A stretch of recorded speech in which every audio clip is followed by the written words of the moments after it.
Bonjour à tous et bienvenue à ce 31e épisode de l'Antichambre d'écho. Aujourd'hui, j'ai le plaisir d'être avec Rémi Francoeur pour discuter de la diaspora québécoise ou franco-américaine. Une brève présentation de M. Francoeur. Rémi Francoeur, qui est analyste politique, ancien directeur de campagne au New Hampshire, franco-américain, établi à Montréal depuis 2015. M. Francoeur, bonjour. Bonjour, Merci d'être là, d'avoir accepté l'invitation. tout mon plaisir.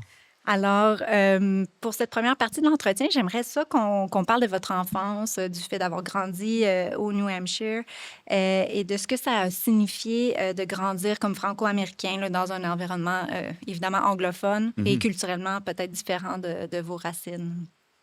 Ben, pour commencer, c'était pas complètement anglophone parce que j'ai vu les dernières années d'un quartier qui était moyennement d'assez dernières années de la francophonie. Mhm. Euh, Chez nous, on parlait juste le français, mais un français de grand-mère Shawinigan qui date de 1950-60 et plutôt, on va dire, la classe ouvrière. Donc, beaucoup qui ressemblait à ce qu'on lit dans les livres de Michel Tremblay, Oui, je en vois. fait. J'ai pas appris l'anglais jusqu'à l'âge où j'ai commencé vraiment avec soit la télé, mais l'âge de 4 5 ans. Puis il y avait une année qui existait dans ce temps-là, que je trouve quand même drôle. Euh, Ce que je trouve drôle, c'est qu'il y avait une année pour ceux qui n'étaient pas prêts pour aller à la première année, Hmm. au primaire. Et moi, j'ai fait partie de ça, le directeur de l'école, qui s'appelait Robert Duclos. Il parlait un français quand même qui se débrouillait. Puis il avait dit à ma mère, mon père plus tard, que je maîtrisais pas le, ben, l'anglais assez pour continuer. Une autre année, c'était comme un doublage, mais une année d'extra. Mhm. Donc ça fait partie de mon enfance. Les dépanneurs étaient presque tous des propriétaires canadiens-français d'origine du Québec, première, deuxième génération. On connaissait quelle famille avec quel dépanneur, les boulangeries, euh, et aussi notre caisse populaire, j'avais écrit dessus. C'est la première caisse populaire au Credit Union en anglais aux États-Unis qui a été créée grâce à une lettre qui a été envoyée par notre évêque à Alphonse Desjardins pour venir parler à nos, j'ai toujours la misère à dire ça, paroisiens. Les paroissiens? Ouais, Oui. voilà. Donc, il y a beaucoup. C'est pour ça qu'il appelait ça le Petit Canada. OK. Donc, il y avait quand même une communauté. Oui. Et puis, ben là, vous avez répondu à ma prochaine question, là, la langue française, la culture franco-américaine dans votre famille et votre communauté. Je pense qu'on a touché à ça. Ouais. Est-ce que vous avez souvent, en fait, évoqué, là, je pense, l'expression d'avoir l'impression d'être le dernier franco-américain. Donc, là, vous l'avez évoqué un peu, c'était la fin d'une époque, si on Mhm. veut. Donc, d'où vient ce sentiment-là? C'est pas parce que je me fais rapprocher par quelques-uns dans ma communauté, mais je suis le dernier qui parle français. Je connais peut-être euh, même pas une demi-douzaine en Nouvelle-Angleterre à bas de 50 ans. Euh, et évidemment, il y a des autres qui se considèrent des autres définitions de franco-américain, mais nous, quand on pense à ça, c'est la Nouvelle-Angleterre, elle est d'origine du Québec. Québec. Euh, mais en grandissant, on disait, puis surtout les générations avant la mienne, on disait, on avait besoin, puis peu importe quel côté de la rivière, parce qu'il y a beaucoup de Grecs ou des gens d'origine grecque et d'autres ethnicités, mais surtout les Grecs, qui étaient sur l'autre côté de la rivière. Et on disait, on avait besoin d'un passeport pour se rendre sur notre côté de la rivière parce que c'est tellement français, Mhm. francophone. Euh, et quand j'ai déménagé proche de Providence, Rhode Island, pendant 3 ans, après ça, quelques années à Boston, je suis revenu à Manchester, dans ma ville natale, et ça m'a vraiment. C'était un grand coup parce que je me sentais comme j'avais un mal du pays Mhm. en revenant mon quartier natal, ma ville natale. Parce que ben, il y a deux raisons. Un, euh, la qualité de vie dans notre quartier et la ville, et ça continue à diminuer, malheureusement. Les gens avec qui j'ai grandi, à peu près à 90%, ils ont déménagé dans les petites villes, banlieues autour. Évidemment, il n'y avait plus de référence culturelle dans laquelle j'ai grandi. Nous, on célébrait les. Ouais, excuse-moi, on fêtait les fêtes, on célébrait les fêtes. Mhm. Euh, le réveillon, avec la nourriture traditionnelle dans laquelle, avec laquelle euh, mon père et mes oncles avaient grandi. Nous, même la Thanksgiving américaine, c'était pas on fêtait pas ça, c'était plutôt une journée où on mangeait, on fêtait ça à notre façon. C'était pas vraiment la dinde. Je pense que la première fois que j'ai mangé la sauce à canneberge, puis je pense que ça venait dans une canne chez des amis d'université. C'était toute une autre Une autre culture. culture. Ouais, voilà. Hmm. J'ai envie d'aborder le livre là, qui a quand même fait parler ici un peu au Québec, qui a résonné un peu, le livre A Distinct Alien Race. Donc, comment votre parcours résonne par rapport au constat développé dans ce livre-là, là, qui décrit les Franco-Américains comme une minorité à la fois intégrée, mais aussi marginalisée? Ouais. Je pense, Monsieur Vermette, on se connaît. Puis, il a écrit un livre qui avait besoin d'être écrit. Parce que, oui, il y a eu des livres qui ont été écrits sur les usines, qui étaient. C'était prédominamment, excuse-moi, je l'ai mis à dire ça, mais majoritairement des Canadiens français. Mhm. Mais lui a mis la lumière sur qu'est-ce qui rend ça personnel, puis en disant les vraies choses. Parce que c'est pas juste les chiffres avec les belles photos. L'ironie, c'est on a tissé le plus grand drapeau américain qu'on peut voir sur le côté de les usines dans ma ville natale. Mais on était le cheap labor pendant des décennies. Euh, Puis pas non seulement le cheap labor, quand tu es le cheap labor puis les immigrants, première, deuxième génération, tu es en bon franglais, le target mais ciblé Ouais. par, entre autres, le Ku Klux Klan dans le Maine, au Maine. Et des expressions, etc. On n'était pas bien, entre guillemets, traité par la population en général. Puis on parle de louer j'oublie, je pense qu'il y a un mot en français, mais il y avait des maisons, des usines où les propriétaires appartenaient les maisons. Donc, l'argent revenait à les propriétaires. Et souvent, des fois même, les magasins ou dépanneurs, la même chose. Hmm. Et on revient faire la boucle. C'est pour ça que la Caisse populaire a été créée. Parce qu'il n'y avait pas assez d'argent pour vraiment épargner et investir comme les autres communautés. Hmm. Les conditions étaient juste pas gagnantes, là. Il Oui, y avait de la oui. précarité. Hmm. Mais c'est un peuple sous couvert dans les médias et même dans le monde académique. Et on parle juste pour ajouter, en Nouvelle-Angleterre, il y a beaucoup de films, des films avec Matt Damon, Ben Affleck surtout. Euh, Puis on parle évidemment avec de la mafia. Mhm. Euh, Irlandais-américains, The Departed, oui, ouais. Departed, The Town, Boondock Saints, puis euh, aussi les Italiens-américains. Il y a plein de films, des livres. Ben, Sur ces communautés-là, oui, mais ben, très peu sur la nôtre. Puis oui, pourtant, si je me trompe pas, là, vous me corrigerez, mais je pense que c'est comme 11 millions de oui, descendants c'est ça. de Franco-américains, ou en tout cas de Québécois aux États-Unis. Oui, Ça frappe l'imaginaire parce que c'est plus que nous sommes ici présentement. Mais bon, est-ce que c'est le bon chiffre que j'ai en tête? oui, Oui. oui, on ne savait pas bien c'était plus populaire. Oui. Ouais.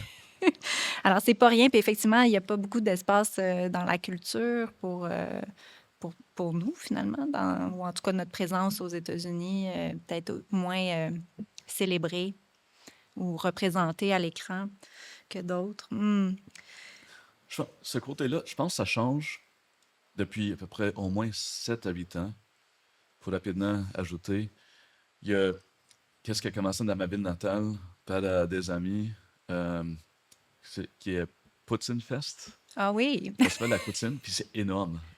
T'achètes des billets de la journée. Évidemment, des fois, il y a des billets pour, excuse-moi, il y a des billets pour dégustation de 10 différents restos.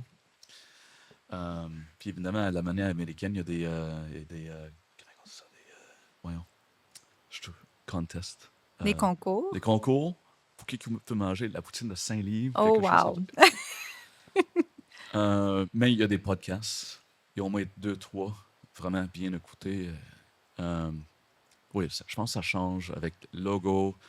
Il y a comme un certain branding, puis il y a des gens qui parlent de ça. Il y a aussi, si je ne me trompe pas, la gouverneure du New Hampshire, Madame Ayotte. Je ne sais pas Oui, si elle parle français, mais assurément, elle est une moi, j'ai jamais descendante de pensé. Il y a certains noms. Kelly Ayotte, je pense. Oui, oui, oui, Ouais, c'est ça. ouais. Elle était sénatrice avant. Enfin, je ne sais pas si elle parle français ou si elle représente un peu la Oui, culture, mais oui. peut-être que ça va changer aussi, donner envie aux gens de participer aux institutions, puis de prendre leur place, enfin, de célébrer un peu la culture. J'ai envie de voir le choc culturel quand vous êtes arrivé, peut-être aborder ce choc-là quand vous êtes revenu. Peut-être même avant le choc, nous dire pourquoi vous êtes revenu, qu'est-ce qui a motivé votre retour au Québec, Euh, ou plutôt votre arrivée au Québec. Venir, oui.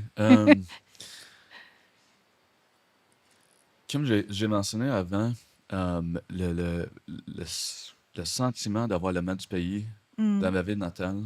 À Manchester. Oui, puis évidemment, des gens de l'âge de mes parents et plus vieux, je veux dire, à un certain âge, les gens commencent à disparaître. Euh, donc, il y avait moins en moins de personnes avec qui je pouvais juste croiser dans la rue ou aller voir des voyants autour d'un souper ou au café. Juste pas avoir besoin de trouver des gens avec qui je pouvais parler français. Mhm. Il y a ça. Je me sentais vraiment comme j'étais pour la perdre. Mais je vais dire, euh, mes efforts se trouvaient dans le nouveau radio de l'Internet, SiriusXM. J'avais ici radio, le, le- ben, Radio-Canada. Et toutes les nouvelles chansons, la nouvelle musique que j'écoutais depuis un bout de temps. Et jusqu'après, fait 5 ans, on avait Radio-Canada euh, au Maine, la part du Maine, au tout Maine, et le New Hampshire. Et ça a été coupé du câble. Euh, mais l'autre grande raison, pour toucher à la politique pour la première fois, moi, ma dernière campagne que j'ai faite, c'était pour un sénateur du New Hampshire qui est à la retraite maintenant. Je l'ai vu durant les fêtes.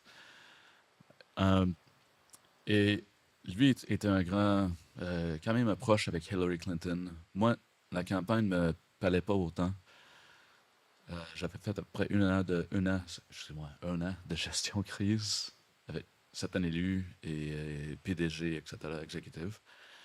Puis là, j'ai eu un appel par l'agence ou la firme d'avocats à Boston qui était responsable pour le recrutement et la formation, ou le former, excuse-moi, l'équipe de Joe Biden parce qu'il pensait se présenter. Mais son fils venait de décider, un de ses deux fils Mhm. venait de décider. L'autre chose, il avait pris trop longtemps. J'avais eu 3 entrevues sur place, en tout cas à Boston, puis je l'avais rencontré aussi quelques fois. Puis là, j'attendais sa réponse. Ben, pas sa réponse complètement au directeur de lui, évidemment, mais euh, parce que j'avais besoin, moi je me disais, OK, un plan B. Je peux retourner à la politique, vivre en New Hampshire, peut-être aller à Washington, D.C., d'aller think tank. Euh, Puis faisait déjà 1 an et demi à 2 ans que je venais à Montréal. Euh, J'explorais. je sais pas, j'avais quelque chose qui m'appelait Mm. et excuse-moi, je me voyais pas vivre à Grand-Mère, Shawinigan. J'aime Trois-Rivières, c'est bien pour un, deux, trois jours. Puis des fois, les régions m'appellent aussi. Mais Montréal, j'avais vécu à Boston. Montréal m'appelait. Montréal, c'est comme, je trouve, c'est comme New York. Il y a des parties comme le plateau autour de Villeray. C'est comme Brooklyn non gentrifié. Mais ajoute le saveur un petit peu de Paris et Irlande avec une saveur latine. Mais, puis c'est ça. Finalement, on a eu l'appel en disant qu'il ne se présentait pas. Là, j'avais déjà mon plan B. Je suis allé voir des appartements avec un ami qui était déjà ici. Puis, je me suis retrouvé sur le plateau, puis où j'habite plutôt depuis. Puis quand vous êtes arrivé, c'était quoi les principaux chocs? Oui, Ça peut être Olivier. positif ou négatif. Là, on a eu un petit avant-goût que vous avez aimé Montréal, que vous étiez attiré, mais Il y a un différent sens de communauté. mm, Euh, le mot est même surutilisé dans le monde anglophone. Monde anglophone, mais la euh, communauté les gens vont dire ma communauté de course, de club de course, ma communauté on va dire, communauté de LGBTQ, ma communauté de mon syndicat. Euh, puis communauté, euh, puis beaucoup se trouvent dans des clubs de lecture, des clubs de course. Il n'y a pas autant de ça dans le milieu québécois francophone. mm. Euh, il y a ça, il y a une autre manière de, je vais dire, faire des amis. Euh, et il y a des choses que je savais déjà, évidemment avec les sujets tabous, qui sont toujours plutôt là, même si on dit avec la révolution tranquille, ils ont dissipé Mhm. depuis des décennies, mais l'argent, le succès, euh, même je trouve juste le rapport par encourager les autres dans le succès. Euh, Qu'on le ferait moins qu'aux États-Unis? je pense ben, la jalousie est toujours là. Hmm. Euh, Un petit fond, hein? oui, oui, Hmm. oui, oui. Puis, mais, my gosh, les belles choses, on est plus, ça c'est vraiment connu, écologique, euh, l'égalité entre hommes-femmes, LGBTQ, c'est même pas connu en travers le Canada, euh, dans le Rock, dans le reste du Canada, Hmm. normalement aux États-Unis. Bien souvent, on sert comme l'exemple, comme les CPE qui ont commencé en 97, grâce à une des femmes les plus admirantes, Madame Arroy. Mais puis depuis ce temps-là, on a le plus haut taux de femmes au travail Hmm. dans toutes les juridictions aux États-Unis et le Canada. Mhm. Donc, on a comme un différent rapport dans la société. On ne se marie pas autant en peine.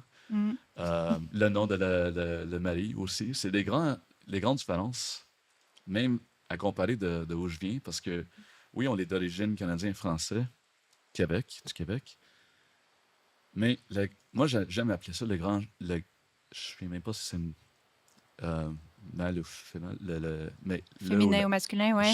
schisme. Le schisme, Le oui, schisme, oui. parce que nous, on n'a pas connu le nationalisme. On a entendu parler de loin sur Radio-Canada. Radio-Canada. La même chose avec la religion. On y allait toujours, on était catholique pratiquant. Pas vraiment, c'était plutôt d'aller aux routines, aller à l'église.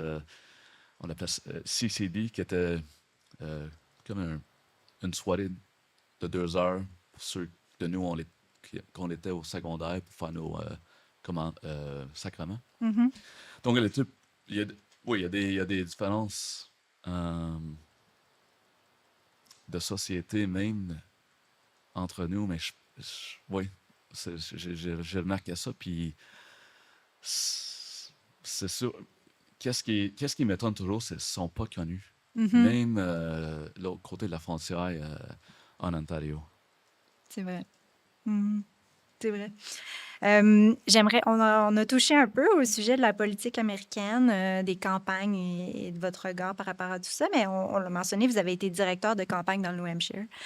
Qu'est-ce que cette expérience-là vous a appris sur la politique américaine? Puis quelle différence majeure voyez-vous entre les campagnes électorales aux États-Unis puis la politique québécoise en général? OK. Euh, c'est, c'est une question à laquelle je pense souvent, surtout depuis que je m'implique de plus en plus en politique ici. Euh, Aux États, on va reconnaître n'importe quelle opportunité. Puis oui, il y a beaucoup du... Je trouve pas le mot, je vais l'appeler là, comme du capitalisme social ou quelque chose comme ça. Je trouve pas le bon mot. On voit tout comme opportunité. OK? Mhm. Il y a un nouveau groupe qui nous parle, je pense à le dernier sénateur pour qui j'avais travaillé. Il y avait une grande communauté népalaise. Euh, Puis il y avait quelques stations d'essence. Ils étaient vraiment proches entre eux, mais il y en avait qui continuaient d'arriver à cause de la situation dans le pays. Mais les gens qui arrivent, ils veulent juste se faire bien accueillir, euh, un job stable. Mhm. Dès ça, ça savoir où aller en termes je veux dire, de département d'État ou tous des acronymes qu'on connaît ici. Oui. Euh, et gagne-pain, de mettre la nourriture sur la table pour les familles. Et un toit, évidemment. Puis des fois, ils vont toujours se souvenir qui était là pour les aider dans les premiers jours, les premières semaines, mois. Donc, on était là pour cette communauté, surtout dans le euh, permis travail, permis Mhm. résidence permanente, etc., dans les étapes. Puis ici, on dirait, il y a comme un... J'ai une expression sûrement la même, qui est presque la même en français, mais tout le monde pour soi-même, presque. Euh, pas, pas tout le monde est comme ça, mais je pense qu'il y a une différence entre aller aider les gens, puis je dis pas évidemment, pas tous les Américains sont comme ça. Mhm. Il y a plein de généralisations, puis il y a des différentes régions aux États-Unis. Ben, il y a ça dans la politique parce que on catégorise, puis surtout aux États-Unis, catégorise tout en démographique, socio-économique, slash groupe ethnique et âge. Euh, et région, évidemment. Euh, Puis tout est géré par des données depuis les débuts des années 2000. Ici, on les utilise. Si on va rentrer dans la stratégie politique un peu, on les utilise ici, les logiciels, mais vraiment dans une manière basique. On Mm. identifie qui est un membre, qui a donné, qui donne toujours, euh, homme, femme, âge et le nom. C'est Ouais. tout. Euh, Puis aux États-Unis, il y a bien plus. On peut savoir si on est le deuxième choix, Mm. ou qui aller revisiter, etc. Mm. Euh, Deuxième, je sais. Ben, il y a une sens de famille. Moi, j'ai fait partie des deux partis. J'ai commencé Parti républicain. Moi, il y a une émission aux États-Unis. Je pense pas beaucoup quoi ils ont vu ça, mais ça s'appelait euh, Family Ties Mhm. avec Michael Keaton. C'était le jeune comme geek de la famille basse moyenne. Moi, j'ai une famille vraiment ouvrière. Et j'ai commencé à aller comme donner mon temps comme bénévole quand j'avais 14 ans avec la politique municipale dans une famille non politisée. Euh, mais j'ai vu rapidement, peu importe quel parti, c'est vraiment comme une famille, on va aller prendre des bières ensemble, ou s'il y a quelque chose qui va pas, encore je l'analyse complètement, mais ça arrive souvent. On va aider, etc. C'est comme un syndicat, comme on voit Mhm. souvent. Les syndicats sont souvent proches, certaines. Ici, la politique, c'est sûr, on va dire la politique américaine est plus excitante, dramatique, mais c'est parce que ça occupe plus de nouvelles, excuse-moi, espace Mhm. dans les espaces médiatiques. L'autre raison, c'est 1000 fois plus d'argent. Mhm. Contribution, il n'y a pas de limite. Malheureusement, depuis 2007-2011, les lois ont changé pour le PO. Mais euh, ici, moi, je trouve la politique canadienne intéressante. Il y a plus que deux partis. On parle pas de bipartisanerie. Mhm. C'est bien plus que ça. Des coalitions, des fois. Des fois, le gouvernement tombe. La même chose au Québec. Même Québec, je trouve ça même plus. Puis on habite dans une micro-société, sphère politique. Mais oui, moi, je trouve ça même plus excitant. Puis je peux voir pourquoi les Québécois, les Canadiens voient notre voisin sud de nous comme wow, c'est comme ça que ça arrive. C'est bien plus dramatique. Mhm. Il y a des émissions écrites sur House of Cards, West Wing, etc. Mais ici, c'est dommage, il n'y a pas d'autres émissions, sauf l'émission de Ricardo Trogi de La Maison Bleue, qui est plus un satire, je pense. Mhm. Euh, mais oui, je trouve c'est super intéressant. Depuis 50 ans, mais même plus que ça, parce que la question nationale était déjà présente, juste pas aussi ouvertement. Euh, et on habite dans une micro-culture, micro-société, comme je viens de dire. Puis, à part de ça, dans l'Amérique du Nord, je dirais la seule chose qui se compare, c'est complètement l'inverse à droite, au Texas. Mhm. Parce que Don't Mess with Texas, tout est plus gros. Tout, tout. Les camions, en tout cas, tous les repas. Je vais arrêter à là. Euh, mais ici, on est plus à gauche, puis pas dans tout, mais dans beaucoup. Plus de droits des travailleurs, des locataires, consommateurs. Euh, et oui, l'égalité que j'ai mentionnée. Mhm.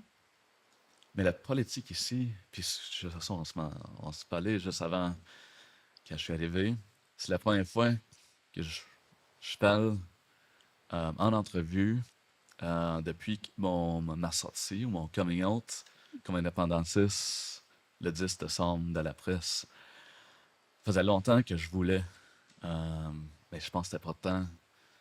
Il y a- ça bouille, puis ça va nulle part. Excuse-moi, je vais dire ça en anglais. It's Oui. not going anywhere. C'est ici pour rester. Puis je trouve que j'aime pas trop le fait qu'on pense que peut-être c'est notre dernière chance pour l'indépendance. Parce que les Catalans, les Irlandais, les Écossais sont battus pendant 300 ans jusqu'à 700 ans. Euh, ben nous, ça va continuer. Ben, Mhm. je pense que c'est intéressant parce que c'est pas juste un axe XY ici. Non, effectivement, puis on va revenir Ouais, assurément à la ça a été un petit question de peu long. l'indépendance.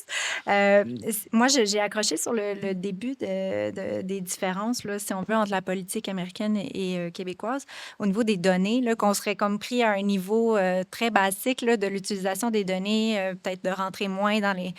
Est-ce que, j'aimerais vous poser la question suivante, est-ce que selon vous, euh, c'est un positif pour la politique d'utiliser plus les données ou au contraire, ça rend la politique, en fait, ça crée des divisions, ça crée, tu sais, ça renforce, si on veut, les espèces de petites guerres de tranchées entre les sous-groupes et tout.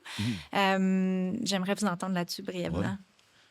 J'aime beaucoup la question parce que je pense que c'est rare. Souvent, il va y avoir des personnes, des gens de données, des Mhm. data person. Euh, et souvent, qui qu'on pense, on va dire, c'est des gens qui adorent la science. Tout ce qui est noir et blanc, le segmentation des électeurs qu'on dit souvent aux États. Oui. Euh, et souvent, on pense à des personnalités comme des ingénieurs, des ingénieurs de données, des Oui. codeurs. Puis ça, on va dire, je sais pas, ça manque de personnalité, mais c'est un autre type de personnalité. Et il y a les autres qui aiment le terrain, puis ils aiment faire du porte-à-porte, des appels, etc. Mais on a besoin des deux. Moi, Oui. j'aime les données, et Le contact. je Oui. je trouve, au Québec et au Canada aussi. Mais en parlant du Québec, on fait seulement du pot-à-pot. Puis il y en a beaucoup avec qui j'en ai parlé de ça. Puis c'est comme ça le dépasse. On fait seulement du pot-à-pot durant les 35 à 38 jours qu'une campagne dure. Mais là, si on est un électeur, une électrice, qui que ce soit, puis quelqu'un nous appelle ou arrive à notre porte, puis il vient juste durant la campagne, si il fait pas partie du parti qui a un élu dans le comté, ben je vais me dire, mais vous voulez juste me parler? Quand vous voulez mon vote. Oui, c'est Hmm. en profiter de mon vote, etc. Ouais. Euh, Même chose pour demander pour un don. Ah, vous avez donné, fait 2 ans ou 1 an, on aimerait savoir si vous êtes. Mais OK, vous m'avez pas aidé dans ma vie, vous m'avez pas parlé depuis. Donc, il y a comme une vision qui devrait être là, qui est d'un parti politique, non seulement pour aller entrer dans le pouvoir, mais on est là pour être là pour votre qualité de vie. Mhm. Puis tout le temps, pas juste Oui, en campagne. oui, Ouais. puis si on n'a pas d'élus, ben c'est bien correct, on va faire notre possible pour vous trouver les meilleures solutions. Parce que Mhm. sinon, on fait juste rester là, la politique, excuse-moi, l'électorat n'entend pas de nous, puis je parle pas du chef ou les élus. L'autre côté, ben, faudrait qu'on souligne, moi, il y a des gens en Nouvelle-Angleterre, des élus, je pourrais le nommer, mais ils ne sont pas aussi connus. Mais les Nouvelle-Angleterre et Québec, il y a des gens qui sont tellement connus sur les deux côtés, en étant des bons politiciens. Puis politicien, c'est pas un bon mot. Puis c'est même pas homme ou femme d'État, c'est des gens de la communauté. Comme ici, c'était. Pas ici, excuse-moi. Ce plateau, évidemment, c'était Gérard Godin, Pascal Bélevé, Manon Massé. Des bons représentants, Oui, finalement. qui sont connus puis ils continuent à aller dans les événements communautés. Mhm. Même, on peut parler des gens avec du charisme, Brian Mulroney, puis, mais peut-être pas, il est vraiment divisif, mais chrétien, puis Couillard, il y a une raison pourquoi ils sont fait réélire. Puis la même chose à Nouvelle-Angleterre, il y a des gens qui sont connus, même s'il va y avoir une vague rouge ou une vague bleue, ils vont rester là. Mhm. Parce que c'est comme Pascal Bélevé, c'est comme à la Maison-Blanche, durant, quoi, c'était le Saguenay ou Oui, au Saguenay, oui, oui. qui était toujours là. Il va Il survivre la vague. résiste, oui. Oui. Ah oui, c'est bien ça. Mais juste les données, c'est vraiment important parce que, pour vous dire ça rapidement, pourquoi qu'on va à la maison juste une fois, puis après ça, la dernière fois, c'est juste avant pour être certain ils vont aller voter. On appelle ça du pointage. C'est du pointage vraiment basique au Québec. Pourquoi pas demander, il y a deux questions, puis c'est le contraire. Euh, on parle, c'est OK, est-ce qu'on est votre deuxième choix? Est-ce qu'on est un de vos deuxièmes choix? OK. Puis on va revenir. C'est quoi qui, en bon franglais, c'est quoi qui bloque? C'est quoi qui bloque comme enjeu? OK, c'est les paroles récemment du chef qui m'offusquent ou je me trouve pas vraiment dedans. Mais là, si un candidat arrive ou si la permanence a une oreille sur le terrain, ils vont le savoir. 90% des gens qu'on a rencontrés, OK, ils n'aiment pas qu'est-ce qui est sorti, le chef ou le prochain candidat, faudrait qu'il se prononce d'une autre façon. Mais c'est vraiment d'être là à l'écoute de la population, puis pas juste prêcher à eux quand on va pas tapoter, mais agir comme le courant d'électricité Mhm. entre le peuple et l'Assemblée nationale. Et c'est quelque chose qu'on devrait faire si on veut être un Plus. peu moins naïf, peut-être, par rapport Ouais. à... très intéressant. Peut-être dernier élément de différence. N'importe qui va aux États-Unis ne peut pas s'empêcher de noter qu'il y a des pancartes pour Oh les my gosh. juges, Oui.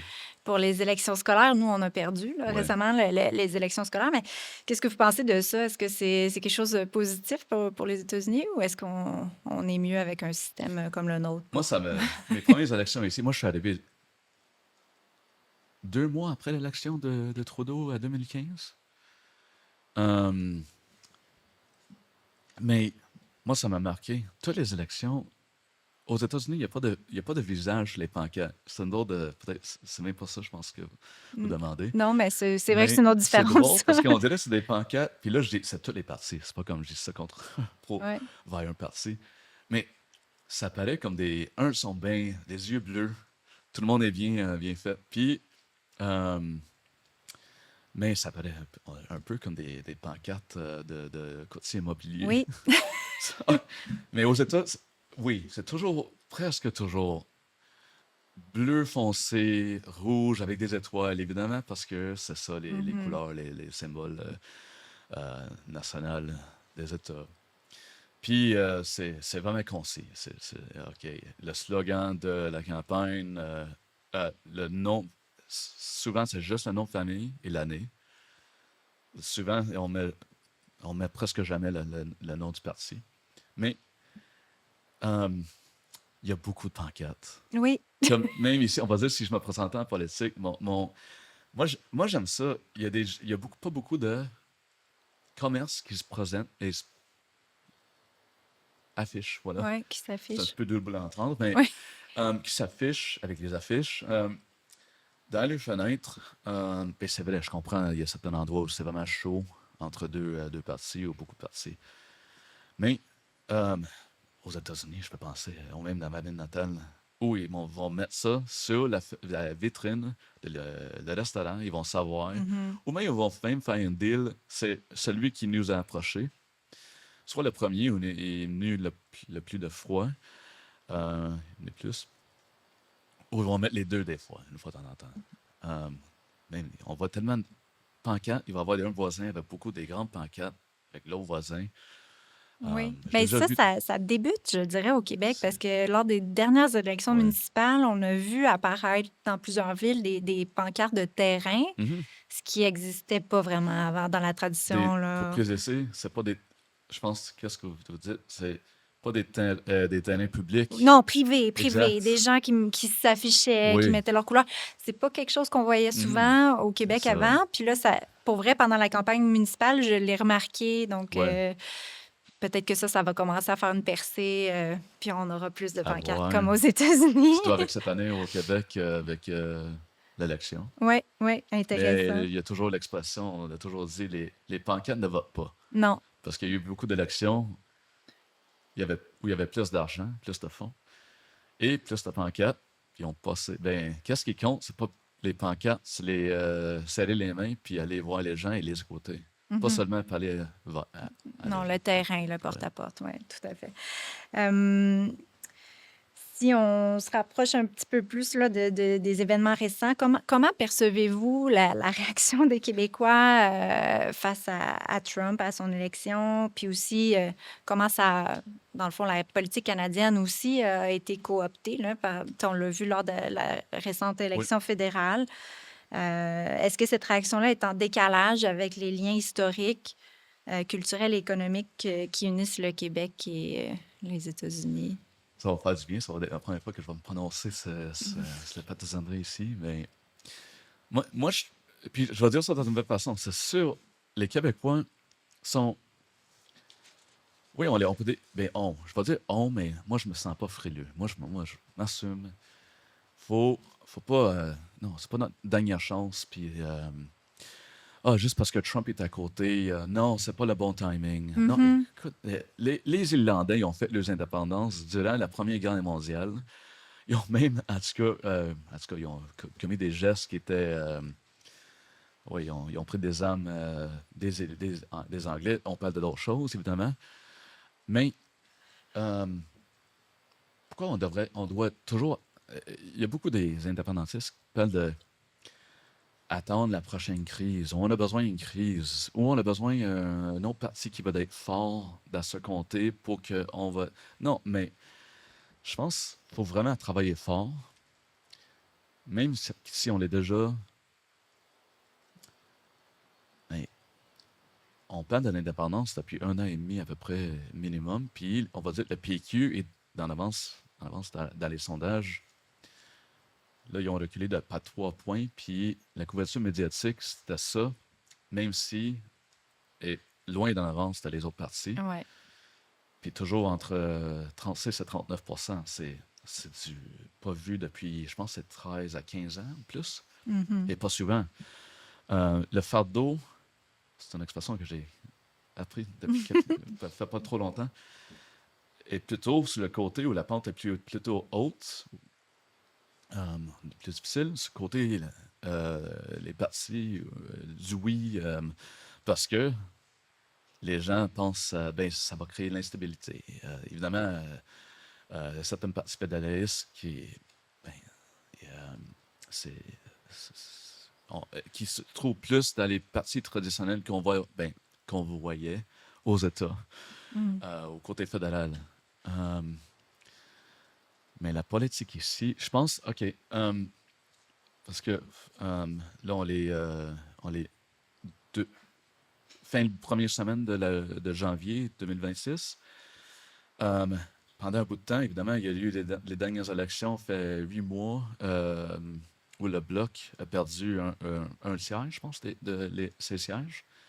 Et là, ça fait à peu près un mois, durant les fêtes, depuis jusqu'avant les fêtes, que le Bloc est revenu à ses taux d'appui qu'il avait depuis plutôt la majorité du temps que Yves-François Blanchet qui est là. Donc, à voir si les choses, il commence à avoir une colonne plus dure, les Mhm. Québécois. Moi, je pense, j'espère qu'on laisse la politique à côté du dicté. À 100 ans ou 200 ans, ça ne va pas changer les choses. Notre trajet, notre avenir, ça appartient pas à Ottawa autant que ça appartient pas à Washington, D.C. Mhm. Surtout à... Oui, je vais m'arrêter On là. va laisser ça là. Mais donc j'en conclus que vous avez peut-être trouvé qu'il y avait on surréagissait finalement par rapport à, ou enfin qu'on montait en épingle ou qu'on se faisait un peu des peurs avec l'élection de Trump puis avec Oui. Et pour être fair, en bon franglais, presque tous les Canadiens Oui, effectivement, c'est pas sont juste le sentis, Québec, là. oui, Oui, c'est oui, oui. jamais vu, puis des paroles de 50e d'État, Oui. le Venezuela, puis le Groenland. Mhm.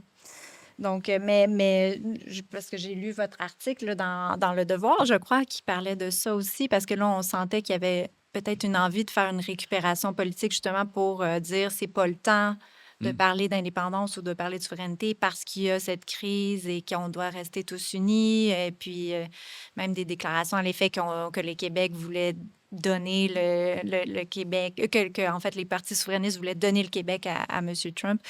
Moi, je Je pense que c'est l'inverse. oui, exactement. C'est ce que vous dites, puis je veux vous laisser l'exprimer, mais vous voyez pas que c'est une réalité, là, tout ça. Là. Non, du tout. Qu'est-ce qui est drôle, c'est au Québec, on les. La juridiction,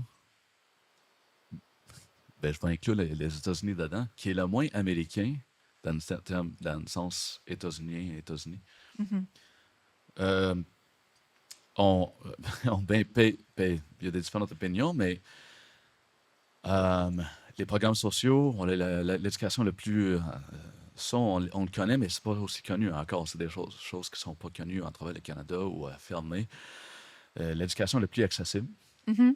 Euh, Puis avec UQAM qui a été créé dans les 1960, comment ça coûte? Ça coûte 10 fois plus que moi j'ai payé. Puis moi, ça fait 20 ans que j'ai fait mon bac. Mais toutes les références à l'égalité, même les références à la famille, Mhm. euh, la langue, il y a tellement de différences. Le reste du Canada, ils consomment, puis c'est bien connu, ils consomment à peine de contenu canadien. Ils ont la misère à faire la différence entre ça et la culture et le contenu, les nouvelles, etc., américains, canadiens. Et euh, quand on parle de la grande culture canadienne, c'est quand même ironique, il y a beaucoup de références. On, j'essaie de trouver comment dire ça, qu'on ne valorisait pas ça, c'est un understatement à mon franglais, mais à l'est du Canada, du Québec, des symboles culturels, notre nourriture qui était plutôt une nourriture de pauvres, tout ça, mais là, met toutes ces références pendant en avant. Euh, non, sans le Québec, le Canada, c'est vraiment c'est une version des États-Unis légère. Mhm. Euh, Donc, on serait les moins propices à être assimilés, si on veut, dans l'espace américain. je me mets à la place de l'administration qui est là maintenant aux États-Unis, puis ça, c'est la partie qui c'est le plus réticente. À absorber, là. Oui, Oui, absorber 100%. OK, les armes, notre référence avec Dawson et Polytechnique, Mhm. le registre, euh, même à comparer, quand on compare les sentiments du reste du Canada, j'oublie pas la peine de mort. Peine de mort? Ouais. Comment on dit? Ouais, Oui. Euh, il y a plein de différences qui sont des majeur, différences ouais, majeures, fondamentales. fondamental. Ouais. Effectivement. Mais par contre, oui, si on s'entend que les États-Unis, en tout cas actuellement, auraient pas du tout envie de nous intégrer, le Québec. Par contre, peut-être qu'il y aurait une ouverture ou en tout cas une réaction différente par rapport à la reconnaissance d'un Québec souverain ou en tout cas d'un référendum gagnant. On se rappellera que c'était assez timoré, là, la réaction en 95. Ça n'avait pas été très franc, du moins, là, l'appui. Donc, peut-être que ça pourrait changer. Je ne sais pas c'est quoi votre lecture sur Il y, ça. il y avait eu des grands efforts par les gens qui étaient dans l'administration et M. Chrétien pour se rapprocher avec l'administration. Ben, pas rapprocher, mais avec des discussions. Évidemment, on a eu le président Clinton qui est venu à la Chambre de communes. Ça, c'est les grandes lignes, mais moi, je suis ami avec des staffers, directeurs de cabinet, conseillers, surtout en NOS, Washington, D.C., des autres États aussi. Et j'ai déjà passé du temps et je maintiens des relations avec des élus. Je pense que ce qui est. Faut qu'on commence quelque part. Puis la plupart des élus, surtout dans le Nord-Est, incluant qu'est-ce qu'on appelle le upstate, l'État de New York, parce que c'est vraiment proche, c'est un autre État qui partage la frontière. On peut penser à Plattsburgh Oui. avec le Québec. Mais ils connaissent beaucoup de différences. On sait, ils savent comment c'est important l'échange, les exportations, importations, même la langue, les différences culturelles. Je suis allé avec un des sénateurs du New Hampshire, puis il y avait une drôle d'histoire. En 1900, ben, il était venu ici en 80. Il avait rencontré 80-81, je me souviens pas. Il avait rencontré, il dit, Mr. Levesque guy, he was so. C'était admirable de lui parce qu'il parlait bon anglais aussi. Puis il avait même rencontré, il dit, there was. Je vais dire ça en français, mais il avait dit ça en anglais. Mais juste pour dire cette histoire-là, c'est toute preuve, ils sont bien plus connaissants qu'on pense souvent. Il est venu en 1970, et là j'aurais dû attendre pour le punch parce que il arrivait en 1970 pour une conférence de gouverneur, quelque chose, ou peut-être c'était comme un one-on-one ou juste quatre, je sais pas. Euh, avec, je présume c'est Bourassa, ou les gens qui étaient là. Puis là, ils ont reçu un appel, je ne sais pas comment, parce qu'il n'y avait pas de cellulaire. Puis d'arrêter, il n'y avait pas de manière qui était pour traverser la frontière, parce qu'il y avait une crise nationale avec l'armée, etc. Puis là, je l'ai expliqué c'était quoi. Il dit, ah oui, oui, c'était ça, exact. Une chance que vous ne pas aller, mais vous savez comment brasser les choses. Mais c'est vrai, je pense qu'on ne se donne pas assez de crédit. Qu'est-ce qui est connu par les élus et les gens qui prennent les décisions, les acteurs clés au-dessus de la frontière. Hmm. So, je pense que la porte, elle s'est bien plus ouverte pour là ou les prochaines fois. Mhm. C'est intéressant. Euh, dans le fond, la rhétorique, là, puis je reviens à la rhétorique qu'on a entendue sur la peur ou en fait qu'on aimerait créer une espèce de controverse ou nous faire peur avec les États-Unis pour nous empêcher de vouloir affirmer Mhm. l'indépendance. Euh, Est-ce que vous pensez que ça tient vraiment plus des peurs canadiennes ou que ça traduit peut-être aussi des peurs qui appartiennent aussi aux souverainistes puis qui... C'est sûr. Mais j'aime la question, c'est comme presque du bonbon. Mhm. Parce que, euh, encore, moi, puis évidemment, souvent, je parle de. J'ai vécu à Boston, j'ai des amis à l'université qui viennent d'Irlande. Euh, Souvent, ils vont pas parler d'un discours, puis c'est pas le seul exemple. Puis évidemment, ils ont eu une histoire bien plus Mm. violente, volatile qu'ici. Oui. Euh, mais il y a une attitude qui dit non, on s'en fout. OK, nous, c'est ça que je vais dire. Moi, ils vont dire je suis Irlandais, j'ai grandi Irlandais, je suis Irlandais pour la vie. Puis, moi, je suis souverainiste depuis que, autour, j'avais 18 ans, 19 ans. On a des photos, on regarde ça, d'université dans notre appartement de campus. Il y avait toujours un drapeau du Québec, puis on se faisait demander souvent c'était quoi le drapeau. Mais avec la peur,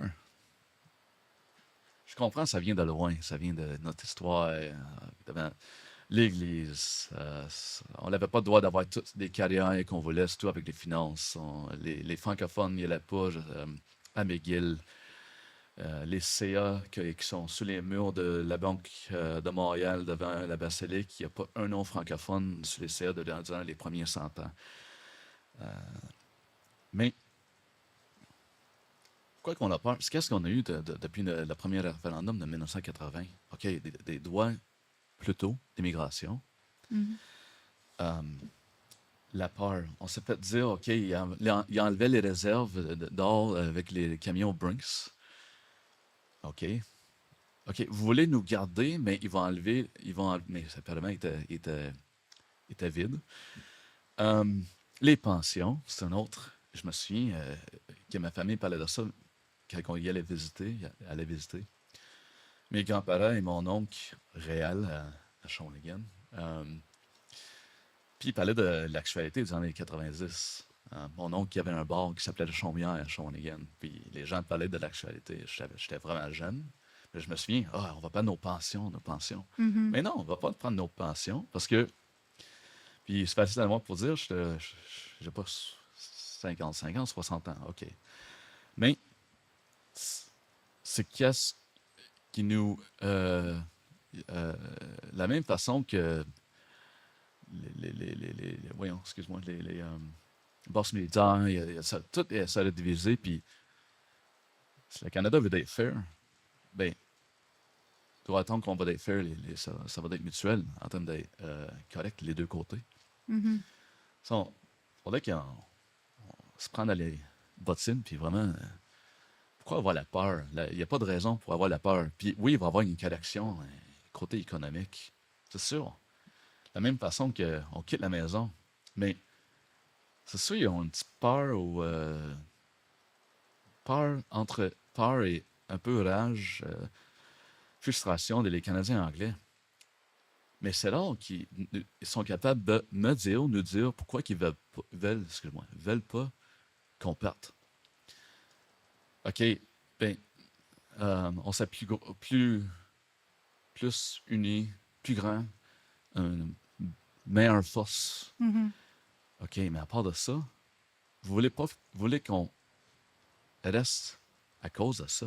Mais par ailleurs, ce sentiment-là peut-être est en train de changer aussi. J'ai peut-être l'impression qu'il y en a moins qui Oui, vont faire un love-in qu'en 95, mais à voir. Parce qu'en tout cas, si on se fie sur ce qui se dit sur Internet, après, oui. c'est des chambres d'écho, mais il y a peut-être un peu moins d'amour aussi dans l'air, là, Mhm. enfin. Mais je reviendrai à ce que vous avez dit tout à l'heure par rapport à la dernière chance que vous aimiez pas? J'aimerais vous entendre là-dessus parce que c'est pas quelque chose qu'on entend beaucoup. Puis j'ai l'impression que peut-être ça ferait du bien de l'entendre, de se dire que c'est pas nécessairement ça passe ou ça casse et que de toute façon, ça poursuivrait sous une autre forme. Mais dans les dernières quelques années, parce que depuis Paul Saint-Laurent, excuse-moi, PSVP, qui est là, je pense qu'il est là aussi. Il y a beaucoup de gens qui trippent sur son. Enfin, 100 pages avec son nom. Oui. Dans les dernières années, il y a beaucoup de gens, des chroniqueurs, des journalistes, qui parlent de, OK, c'est un bon, ben, c'est comme, quoi, Roy Orbison, Now It's Now or Never. Oui. Euh, oui, il y a eu des grands déclins du français, non, ben, à Montréal. Même on voit des gens qui sont pas capables de parler français ou de s'exprimer à Longueuil, Rive-Sud, Laval, puis là, c'est comme un œil, parce que le milieu de l'œil, c'est où il y a pas il y a à peine de français, de francophone, puis les deux autres tiers, où il y a moins de gens, Mhm. où se trouvent plus de francophones. Mais oui, il y a eu un grand déclin. La chose, je pense qu'on s'attaque souvent à les mauvaises choses. Si on avait notre propre CRTC, notre poids lourd, même à l'intérieur du Canada, mais ils n'ont jamais voulu. Il n'y a pas eu de discussion au fédéral que j'ai vu dans les derniers 5 à 8 ans. Le streaming a commencé, nous, on avait Netflix aux États-Unis, avec des enveloppes avant vous ici, je pense, des enveloppes avec nos DVD. Il fallait qu'on les retourne avant voir l'autre. Ah oui, oui, oui. Mais c'est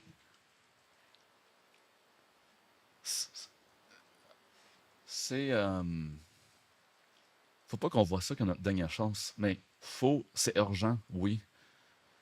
Mais je pense on rentre dans la peur encore. Mm. Faut vraiment.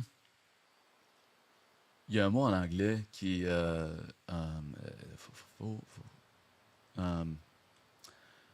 je ne me souviens pas le mot en anglais, mais c'est inspirer les gens. Puis vraiment, les gens. Il y a plein de raisons pour faire la souveraineté. Les communautés francophones que j'adore, on va dire, en hors du Québec, ils n'ont pas augmenté 1%. Je suis allé à Saint-Boniface, puis je trouve pas, malheureusement, il n'y a pas beaucoup de Français Mm. quand on traverse la rivière de Winnipeg à Saint-Boniface. Même chose avec les Franco-Ontariens, tout cœur avec eux. Je ne suis pas encore allé dans l'Est, etc. Mm. Là, je ne veux pas rendre ça Non, trop long. c'est bon. C'est. Puis, moi, je viens d'une une communauté francophone hors du Québec qui a disparu plutôt, mais presque disparu. On est rendu dans les dernières étincelles. Puis, il n'y a pas de. Il y a un effort de, de- de souffler sur les braises, je vais dire, mais Mhm. c'est difficile quand il y a 2 générations minimum qui n'ont pas eu. On n'est plus dans l'institutionnel, excuse-moi. Institutionnalisation. Merci, Oui, oui, c'est oui. difficile. Vraiment, ça coule pas aussi, aussi vite aujourd'hui. Mais oui, ma mère, elle a vu la fin de l'école, le moitié français, les jours moitié français, moitié anglais. Puis évidemment, après ça, c'est comme Ontario, ils ont perdu l'université, moins des grandes coupures du Mm. gouvernement Ford, pour vraiment le bien nommer. Moi, j'aime bien nommer les choses au lieu de pas nommer les. Um, et oui, on a le record et l'historique du gouvernement canadien. Puis là, ça, c'est juste dans les dernières 50 ans. On n'a même pas besoin de. C'est atroce si on va plus loin, mais dans l'histoire moderne, c'était, je ne veux pas dire n'importe quoi, mais le pourcentage qui était francophone, métis, excuse-moi, Manitoba, euh, c'était bien plus haut qu'il est maintenant. Mhm. Toutes les autres communautés aussi, c'était proche de la moitié au Nouveau-Brunswick. Et Ontario aussi. Puis, la manière que j'aime mesurer, c'est hors du Québec, où est-ce qu'on est capable de vivre en français, travailler en français, sans... Puis, évidemment, j'ai rien contre l'anglais. J'aime... je viens du nord-est des États-Unis.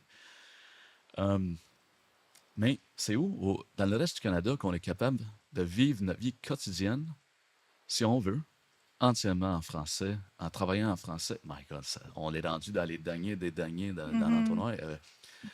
C'est comme Madame Flavie Payette, elle avait fait le documentaire Disparition tranquille à Nouvelle-Angleterre, dans ma ville natale, mais on voyait qui étaient les derniers, Mhm. avec la dernière bibliothèque francophone qui est fermée, puis après 40 ans d'être en affaires. Mhm. Mais je vois pas, c'est quoi le bon record, le bon historique, ça s'appelle pour soi-même, ça? Ouais. Ouais. Mais d'ailleurs, j'aimerais vous citer, parce que c'est vraiment un vibrant plaidoyer, mais j'aimerais citer un petit passage de votre coming out, comme vous me l'avez désigné d'entrée de jeu, là, un texte dans la presse que j'invite tout le monde à aller lire, qui vaut la peine. Vous dites, je le suis devenu très tôt indépendantiste, en observant l'assimilation des miens. Je n'ai jamais pu croire qu'un peuple puisse espérer durer sans ses propres leviers. Little Canada est la démonstration que lorsqu'on ne possède aucun pouvoir réel sur son destin, ce destin finit par nous glisser entre les doigts. C'est vraiment bien dit, Mhm. puis je pense que ça résume bien ce que vous venez de mentionner, d'avoir les leviers, en fait. Oui. Ben, les institutions, puis pas juste primaire, secondaire, Mhm. d'éducation, mais c'est d'avoir des universités et des jobs, des milieux où on peut vivre en français. Le français ne devrait pas être folklorique ou nice to have, bien avoir. Non, on parle pas comme ça de la langue espagnole qui occupe une grande partie des États-Unis.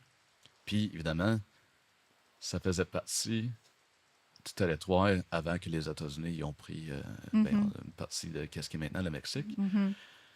Mais les leviers, il y a une autre chose. Nouvelle-Angleterre, on peut nommer quelques maires dans ma ville natale, mais il n'y a jamais eu de bloc de vote, peut-être informellement un peu, mais bloc de vote on va dire on s'appelle souvent les Frenchies ou les Canadiens français. Mais on n'était pas assez solidaires. Mhm.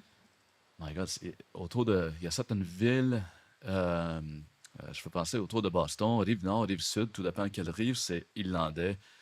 Si tu te présentais à la mairie ou certains conseils de ville pendant 120 ans ou plus à Boston, tu avais besoin de venir de cette communauté-là ou d'avoir de cette euh, communauté-là. La première mairesse qui vient pas d'un de ces groupes-là, c'est Michelle Wu, qui est là comme mairesse de Boston depuis pas longtemps. C'était bien parce que moi, j'ai vécu, comme les trois villes où j'ai vécu le plus longtemps, ici avec Valérie Plante, la première mairesse ici, puis la première mairesse à Manchester, New Hampshire, aussi en même temps. C'est bien que les femmes prennent enfin le place, et qui sont capables de prendre le place. C'est. Et revenir, elle a fallu qu'elle côtoie les communautés Mhm. italiennes et Irlandaise. irlandaises. Euh, et oui, c'est nécessaire. Puis c'est parce qu'ils se tiennent entre eux. Il y a l'expression en anglais, faut que tu mérites mon ou notre vote. Mhm. Ici, on n'est pas. On pourrait être plus solidaire. Faire bloc, finalement. On Oui, a un parti qui jeu porte de le nom, mots, oui. mais oui. Oui, Oui, davantage. parce que Mhm. le pouvoir est un nombre, le power in numbers, Mhm. ça marche. Tout à fait. Oui. Je vois que le temps file. Je vais vous laisser la parole pour conclure. Est-ce qu'il y a un message que vous aimeriez adresser aux Québécois, aux Québécoises qui doutent encore peut-être de leur force collective, justement, on en parlait, et peut-être aussi à la diaspora Hmm. franco-américaine qui se reconnaît dans votre Oh my parcours? God, j'ai 3 minutes Oh, autour de ça. oui. Euh, Moi, OK. Euh, aux Franco-Américains, malheureusement, ils vont pas. La plupart d'eux vont pas être capables de vraiment comprendre la plupart de ça. Mhm. Mais pour certaines qui comprennent le français, je sais, il y a un grand désir pour avoir la citoyenneté, surtout dans la dernière année, dans les 4 dernières années autour de là, pour certaines raisons. Eux, il y a un grand intérêt réapprendre la langue. Hmm. Ben, je ne veux pas qu'ils en veulent à leurs parents, je ne veux pas dire ça, mais Ouais. il y a, Il y a une déception. il aurait voulu que leurs parents apprennent le français, leur apprennent le français. Um, L'autre chose, il y a une grande volonté, puis là, je dis ça vers aussi les élus et les gens de certains ministères. Il y a une, gr- il y a beaucoup de, il y a une demande, il y a une volonté. Il y a des gens qui aimeraient avoir une citoyenneté canadienne, peut-être éventuellement québécoise, c'est un autre volet, c'est une autre histoire. Um, Puis c'est les gens qui viennent d'ici. Ben, des gens où le parent, le grand-parent, ou arrière-grand-parent, au max, viennent d'ici. Donc, pourquoi pas? C'est des gens qui aimeraient apprendre le français, peut-être prendre des cours Tout qu'on à pourrait fait. leur offrir. Souvent des gens qui viennent des métiers. La plupart de mes cousins, des gens avec qui on a grandi, c'est pas tout le monde, mais il y a beaucoup des gens qui sont enfants des immigrants ou arrière-enfants des immigrants. C'est des métiers comme charpentier, dans les syndicats qui travaillent à Boston. On en a besoin ici. Tout à fait. Au Québécois, moi je dirais, euh, je pense, moi je commençais en disant, moi j'ai choisi de vivre ici. J'ai choisi le Québec. J'avais pas besoin. J'aurais pu vivre euh, avec ma carrière en politique. Euh, Parfois, j'ai mes meilleurs amis, j'en ai 3. Deux d'origine québécois, puis qui connaissent certaines chansons, on va dire par mes aïeux, c'est drôle. Il y a comme mais ils ne parlent pas français. Um, Mm. mais mes repères me manquent. Mais j'ai fait la décision pour venir ici, puis faire partir non seulement, oui, la société, la culture, la politique éventuellement. Um, Puis moi, je fais un appel à les Québécois écoute, les élections, même le choix de oui et non, et de venir, puis peut-être ce serait pas en travail à référendum, mais c'est un grand choix où c'est plus que oui, on va donner notre temps pour. C'est quand qu'on va avoir le temps pour faire des téléphones. Non, c'est un grand choix historique et des actions historiques. C'est une opportunité de faire l'histoire. Puis moi, j'ai pas déménagé pour juste vivre dans ma vie quotidienne. Je veux faire partie de l'histoire, puis j'aimerais voir ce que ça bascule et la température change avec les Québécois. Mm. Ben, merci, on est content de vous accueillir. La porte est ouverte. Merci. Merci encore d'avoir pris le temps de venir avec nous puis d'avoir accepté l'invitation. C'est un grand plaisir. Encore tout mon plaisir. Merci.